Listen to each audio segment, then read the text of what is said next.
자, 2021년도 수시 1차 필기 문제 51번부터 설명드리겠습니다. 세계 해상 글로벌 마리타임 조난 디제스터 앤드 세이프티 시스템 GMDSS. 그래서 우리가 지금 하고 있는 전파전자 통신기능사는 사실 이제 GMDSS 관련된 자격증이라도 과언이 아닙니다. 그래서 GMDS에 필요한 무선 선비를 갖춰야 선박이 아니지만은 GMDS 설비를 갖추고 국제항해 취한 화물선 주로 이제 300톤 이상이 되겠죠. 지난번 시험에 나왔었죠. 300톤 이상 또 500톤 이상 그렇게 얘는 한 대, 얘는 두 대 뭐 이런 게 있습니다. 그래서 무선 종사자 자격증 및 배치 기준에 맞는 것은 그렇게 되어 있습니다.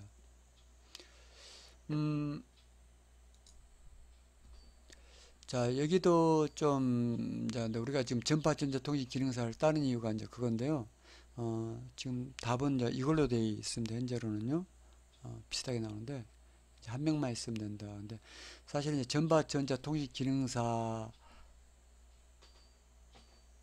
and 사실 이제 GOC가 더 큰 자격증이 되겠고, 원래 정확한 의미 이거일 수도 있습니다. 왜냐면은 전파전자 통신 기능사를 따고 1번, GOC라는 것은 더 높은 거죠. 전파전 통신 기능을 따고 2번. 그 다음에 그 해양수산연수원에서 일주일인가요? 5일치 일주일 어떤 그 GOC 교육을 받고 3번. 또 이 GOC 면접 시험을 이제 통과해야 됩니다. 면접을 해야 되거든요. GMDS 용어가 뭔가 채널 16번을 사용하는가 그 구역은 A1, A2, A3, A4 구역 설명해봐라 이런 식으로 이제 합니다. 그래서 전파전 통신사 자격증과 GOC 필기 교육과 GOC 면접 시험을 통과하면은 이제 GOC 자격증을 주게 됩니다. 사실은 이게 이것보다는 더 한 단계 높은데 이 경우는 이제 배를 타야 될 경우가 되겠죠. 이렇게요. 되겠습니다. 어쨌든 다 잊어버리시고요. 여기서는 지금 여러분들이 기억하실 것은 전파전자 통신기능사 한 명이 필요한 거구나. 답만 외우면 되겠죠. 일단은 그런 게 이제 다른 문제에서 이렇게 나왔는데 이것도 역시 정답은 전파전자통신 틀린데 오타가네요. 전파전자통신 기능사가 되겠습니다. 자, 무선 설비라든지 일반 장비들에서 적합성 평가할 때 상원이 있습니다. 상원인데 기본적으로 전자제품 같은 경우에 17도를 기준으로 합니다. 우리가 룸 템퍼러처에서 17도인데 근데 이제 40도 이런 게 너무 높죠. 그죠? 높고 그럼 10도도 너무 낮고요. 그래서 정답은 15에서 30, 17도에 가장 가깝다 보시면 되겠습니다. 53번 전기장 내 한 점에 단위 양전하에 작용 힘을 뭐라고 그러는데 전기장 강도라고 보시면 되겠고 원래 전기와 자기가 같이 포함되어 있습니다. 그래서 전기가 코일에 흐르면은 자석이 되는 거죠. 자기장이 되겠고 그런데 어쨌든 여기서는 전기장 내에 한 점에 있는 양전하의 작용 힘 전기장 강도가 되겠습니다.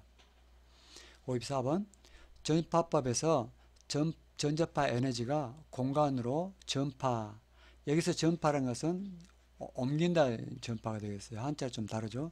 이 전파는 전자기파 전자파를 말하고 여기는 전달된다 되겠습니다. 그래서 전자파 방사가 되었고 영어로는 라디에이터 있죠. 우리 그 불을 쬐 때 그 난로 전기 난로 보면 라디에이터 있지 않습니까? 그런 것처럼 방사가 되겠습니다.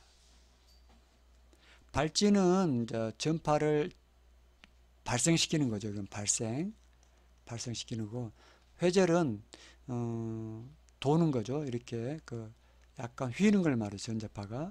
그래서 전에 말씀드린 대로 원래 전파의 기본은 직진성이거든요.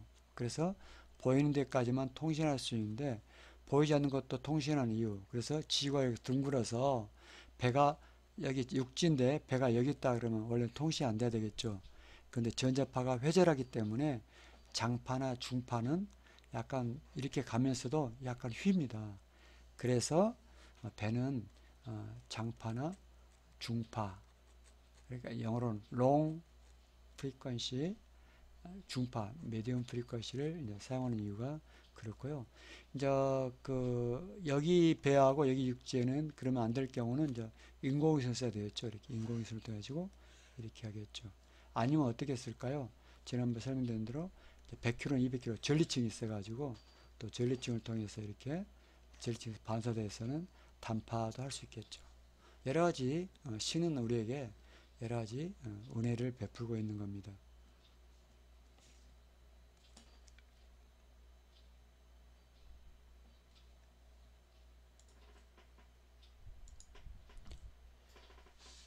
그래서 그 전자파가 방사되는 것은 전파되는 것은 방사, 영어로 라디에이터가 되겠고요. 국제 인터내셔널 전기통신 텔레커뮤니케이션 연합 유니언 되겠고, 국제 전기통신 연합 ITU는 ITU 사회는 1년마다 열리고 있고, 정권위원회는 4년마다 열리고 있고. 57번 해상 이동 업무 식별부호. 그 배마다 각 자동차의 그 자동차 번호처럼 부호가 있습니다. 그래서 해상 이동 업무뿐만 아니라 해상 이동 위성 업무로 위해서 선박국, 선박지구국, 해안국, 해안지구국 이런 데서 유일하게 식별하기 위한 거죠.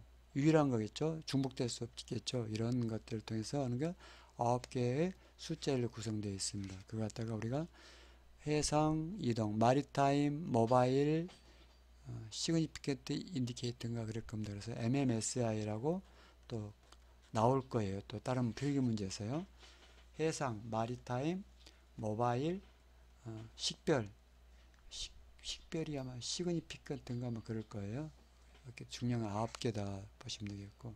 58번에 예비 동력은 이제 리차저블 배터리, 축전지, 이제 배터리 되겠죠. 충전식 배터리가 선박이 항해 중이 아닐 때, 이 말은 정박 중이다겠죠. 정박 중.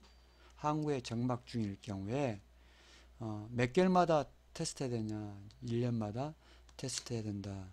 여기까지가 이제 58번이 되겠습니다.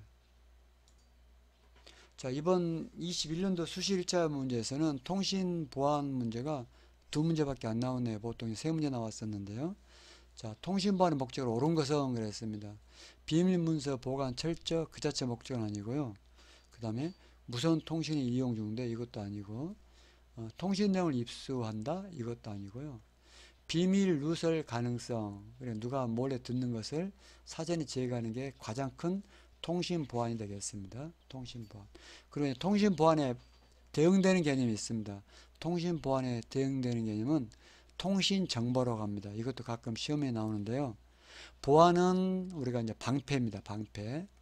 그러니까 가리는 거죠. 암호라든지 이런 걸로 아니면은 어떤 걸로 해서 비밀 누설 가능성을 사전에 제거해 가지고 누출되는 걸 방지하는 그 통신 보안이 방패가 되겠고요. 그러면 그 반대 개념은 통신 정보, 이거는 이제 창이 되겠습니다. 공격이 되겠고요. 얘는 뭡니까? 뭐 도청을 한다든지 뭐 이런 거 있겠죠. 도청은 이제 나쁜 의미고요. 감청, 그 다음에 이제 방향 탐지, 그죠? 그 다음에 암호 해독, 이런 것들은 통신 정보가 되겠습니다. 창이 되겠죠. 창으로 얘를 공격하고 얘는 막으려고 하고. 그러니까 어떻게든 통신을 이제 감청하고 누가 어디서 전파를 발사하고 있지 이런 것들이 통신 정보가 되겠습니다. 60번 매년 몇 번 정기적으로 통신 보안에 대해서 중요사항을 확인할 수 있는가? 1년에 한 번. 너무 자주 하는 것도 힘들겠죠. 그래서 한 번이다. 이런 것들 외두셔가지고 60문제 중에서 60점인 36문제, 30개가 절반인데 6개만 더 맞으면 합격하는 걸로 되어 있기 때문에 필기에서는 여러분들이 용기를 가지고 자신있게 합격할 수 있기를 바라겠습니다. 지금까지 2021년도 수시 1차 필기 문제 풀이를 모두 마쳤습니다. 감사합니다.